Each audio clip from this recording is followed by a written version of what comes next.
ঢাকা ইউনিভার্সিটির মধ্যে আমাদের ছাত্র শিবিরের ভাইদের অনেকের নাম সামনে আসতেছে যারা হেকমতে ছাত্রলীগ করতেন। কি করতেন? ছাত্রলীগ করতেন। একবারে ছাত্রলীগের কাগজে কলমে ওদের নাম, ওখানে তারা ছাত্রলীগ করতেন, এটা হেকমত ছিল। তো আলহামদুলিল্লাহ, এটা যারা জামাত শিবিরের ভাইরা আছেন তারাও হেকমত বলছে, আমরাও হেকমত বলছি। কিন্তু দুর্ভাগ্যজনক বিষয় হলো আমরা আমাদের ক্ষেত্রে আবার এই হেকমত বুঝি।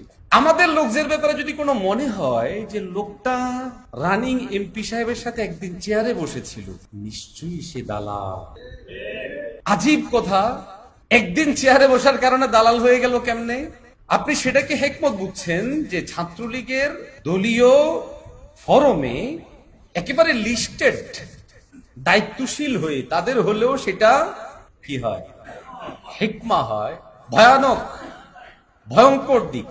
আমাদের ছেলেরা একটা লম্বা সময় পর্যন্ত ফেসবুকে বারবার লেখালেখি করত, হেকমতের দোহাই দিয়ে আমাদেরকে আর কতদিন আটকিয়ে রাখবেন, হেকমতের দোহাই দিয়ে আর হেকমতের দোহাই দিয়ে এই, হেকমতের দোহাই দিয়ে ওই, এইভাবে করে করে আমাদের অনেক দিনই প্রতিষ্ঠানকে ধ্বংস করা হয়েছে, অনেক দিনই ব্যক্তিত্বকে ধ্বংস করা হয়েছে, অনেক দিনই মার্কাজ ধ্বংস করা হয়েছে এই কথার আক্রমণ দিয়ে যে ওনারা হেকমত করে কাজ করতে হবে ডাইরেক্ট।